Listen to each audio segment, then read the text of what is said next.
Walang sinantabi ang mga otoridad sa isinagawang malawakang operasyon laban sa mga motorsiklong maingay o bora-bora sa iba't ibang bahagi ng barangay poblasyon sa Kabakan, Cotabato.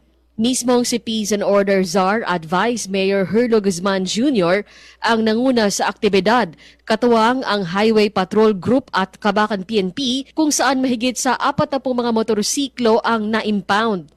Seryoso ang lokal ng pamahalaan sa pagpapatupad ng batas trapiko at wala silang palalampasin, maging sundalo, pulis o kawaniman ng gobyerno kapag napatunayang lumalabag sa batas. Ang nasabing inspeksyon ay nakaangkla sa Republic Act 4136 o Land Transportation and Traffic Code, ngayon din ang memorandum mula sa LTO at DILG. Nagpapaalala ang LGU na ang ganitong hakbang ay bahagi ng mas malawak na pagsisikap para sa peace and security. Inaasahan na magpapatuloy ang serye ng random checkpoint sa mga susunod na araw upang matiyak na nasusunod ang batas. Patuloy namang hinihikayat ang mga residente na tanggalin ang kanilang bora-bora upang maiwasan ang multa at ang pagkaka-impound ng kanilang sasakyan. Cherry May Tapia, NDBC Bida Balita.